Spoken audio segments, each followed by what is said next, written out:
Welcome to another edition of The Hard Count. I'm Michael Emami, and I recently had a great interview with Blue Valley North High School football's tight end and outside linebacker Brady Whitman.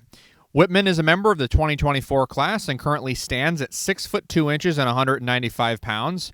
Whitman and I had the opportunity to speak about his first season in high school, as well as how he navigated the challenges of the COVID-19 pandemic on this episode. I also spoke with one of his teammates, and he spoke very, very highly of him, and this was a great interview with Brady, so I hope you guys enjoy it. All right, everybody, here is Brady Whitman. I reached out to you. I think one of your teammates, I don't know if you know Garen Walton, but he reached out to me for tight ends because I was trying to see what we could do for tight ends on here. And I spoke very highly of you. Told me that you were very good. You were a beast. That's what he said. So yeah, I know Garen. Yeah, that was very nice of him to say that. Yeah, he's a great kid. Just reached out to me. Spoke very highly of you. I know that you're from, I think, Overland, Kansas. Is that correct? Yeah, Overland Park. I go to Overland Park. Blue Valley North. Yeah. Okay. Yeah. So, are you near the Kansas City, Missouri area? Are you in and from around there? Yeah. I've lived here my whole life. Yeah. Okay. Yeah. So tell me a little about your program over there. How have things been going for you? Good. Yeah, it's doing well. We went to state last year when I was a freshman, and we lost the Derby, but it was a good time I got to be on varsity at the end, and it was just fun time to see the whole experience of high school football. So yeah, I'm hoping to come out next year and do very well. Okay, yeah, because this is that was your first year within the high school program, right? You're 2024, so Yeah. that would make you a rising sophomore right now. You're about to begin your sophomore year. So Yes. I always ask this to kids in the 2024 class because I think it's interesting. It's really your first year of high school football. What is the difference between high school football at the freshman level or whatever, varsity or whatever you play, but as a freshman versus middle school, right? Because you essentially go from 8th grade, which is middle school ball, to high school ball, and it's like playing against like 18-year-olds versus playing against like 13, 14-year-old kids your age. So what's that difference like in terms of like looking at a style of offense or looking at a style of play? What's that kind of like for you? How's that change for you?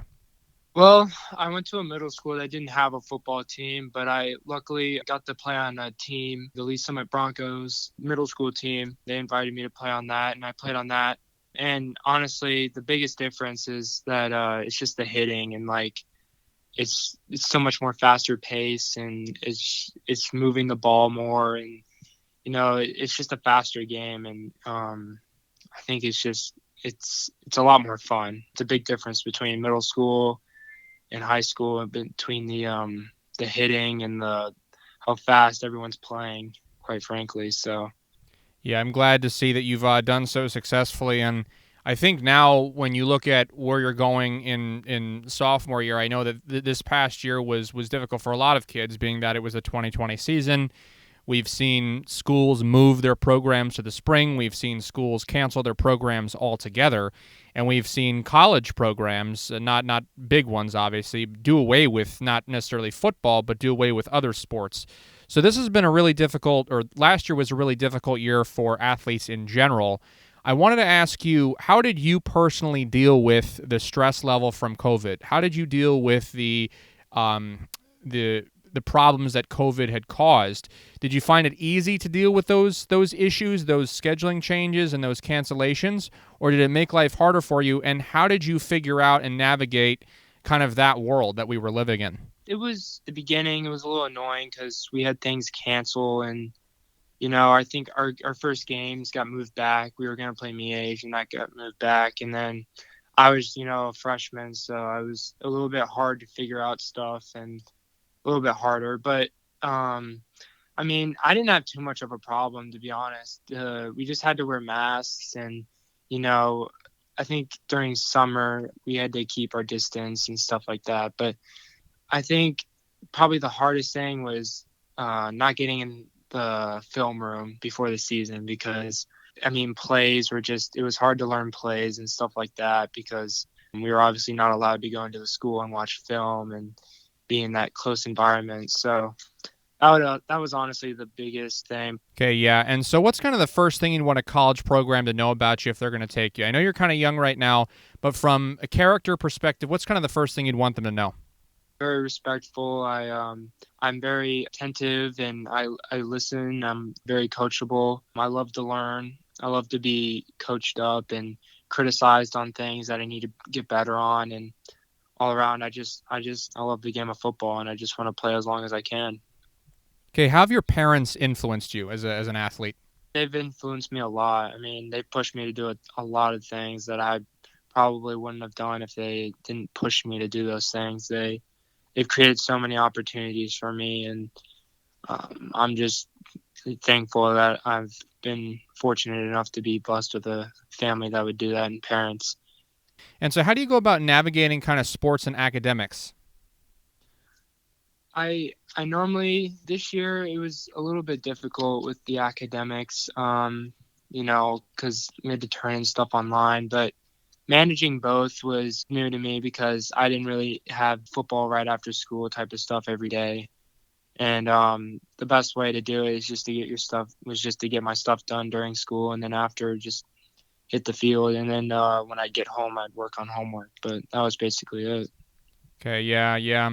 And so what's kind of a cool thing about you that you'd want people to know that people may not necessarily know about you?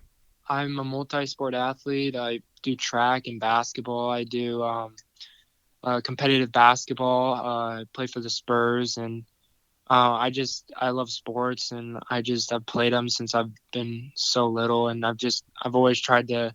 I don't quit things. If I commit to something, I always come through with it. Football, I just feel like is a good pathway to my future. So yeah, I just want to continue to play sports as long as I can. Okay, yeah, yeah. And this is the last question that I'm going to ask you, and it's going to be the hardest one. Are you ready? Yeah. All right, here we go. If you were to get drafted by an NFL team, what'd be your preferred team you'd want to get drafted by?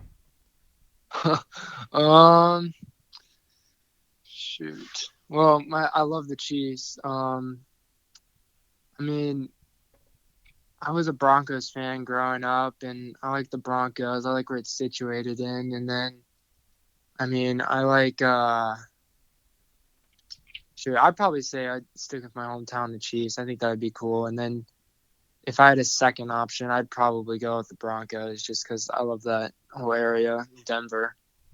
That's two vastly different teams. That's like black and white right there. You got Yeah, I know. I got picked on for being a Broncos fan in Chiefs territory. So it's good to hear that you're managing very well. I think in terms of somebody giving you stuff for it, I wouldn't really pick on a tight end or linebacker for it because those tend to be the bigger guys. yeah, All right. Hey, well, thanks so much for coming on, Brady. I really appreciate it. yeah. Thank you so much for the opportunity. Okay. Yeah, of course. Of course. No worries. You have a good one. You too. Thank you. All right, everybody, that was Brady Whitman out of Blue Valley North High School. If you'd like to contact Brady, his Twitter account is at Brady_Whitman, and that's spelled at BRADY_WHITMAN. If you'd like to contact me, my Twitter account is at Emami Michael. Both my Facebook and Instagram are at The Hard Count with Michael Emami. Snapchat is Michael Emami as well, and that's public. And also subscribe to the YouTube channel while you're at it. It's free, and go ahead and click the notification bar at the top or the little bell at the top there of your YouTube channel, so that way you will never miss a video. Have some great athletes on here, and if you're just listening for the first time, welcome. Do a lot of interviews with athletes on here, this being my 101st. So had a great experience so far, and I love to see how this channel is continuing to grow. And as I said in the previous video, that's because of all the efforts of you guys. You guys run this channel, and you guys have made it great with your commitment to it. So again, thank you very much. All right, everybody, thanks so much for tuning in and checking this episode out, and thank you very much for listening. This has been The Hard Count. Do you have what it takes to go to one?